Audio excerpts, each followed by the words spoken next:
the New York judge is forcing the Bloomberg administration to take a big gulp, striking down its groundbreaking and controversial limit on the size of sugary drinks in New York City shortly before it was set to take effect. Manhattan State Supreme Court Justice Milton Tingling wrote in his opinion that the rules are arbitrary and capricious, applying to only certain beverages and only certain stores. The loopholes in this rule effectively defeat the stated purpose of this rule, he wrote, complaining of uneven enforcement even within a particular city block, much less the city as a whole. Mayor Michael Bloomberg said the city plans to appeal, calling the ruling clearly an error. If we are serious about fighting obesity, then we have to be honest about it and courageous about tackling it, Bloomberg said. We believe it is reasonable and responsible to draw the line. But Tingling said the city's Board of Health went beyond its authority, and effectively would be limited by its own imagination if left unchecked. The portion cap rule, if upheld, would create an administrative leviathan and violate the separation of powers doctrine, by straying into territory that should belong to the elected city council, not the board appointed by Bloomberg, Tingling wrote. That, he wrote, has the potential to be more troubling than sweetened beverages.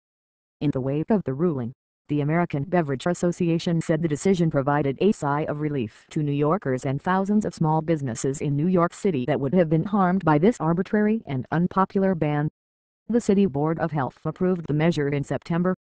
Championed by Bloomberg, it follows on other efforts his administration has made to improve New Yorkers' eating habits, from compelling chain restaurants to post calorie counts on their menus to barring artificial trans fats in restaurant food to prodding food manufacturers to use less salt.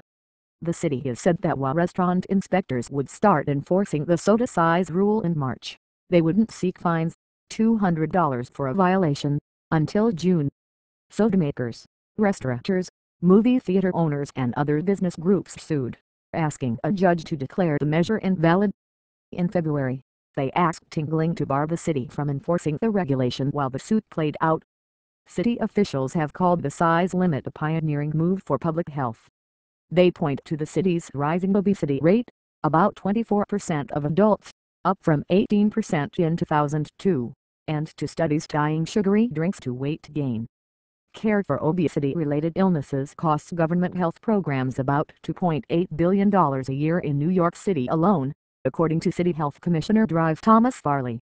The supersized drink crackdown will have significant public health effects, and the sooner that happens, the better, city lawyer Mark W. Mushenham said in court in February. Critics said the measure is too limited to make a meaningful impact on New Yorkers' waistlines.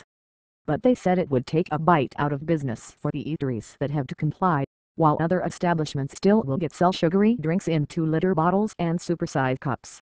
Beverage makers had expected to spend about $600,000 changing bottles and labels. Movie theater owners feared losing soda sales that account for 20% of their profits, and outlets and restaurants would have had to change inventory, reprint menus and make other adjustments, according to court papers.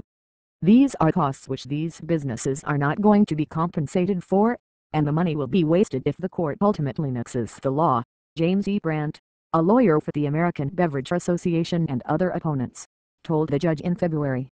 Critics also said the restriction should have gone before the elected city council instead of the Bloomberg-appointed health board.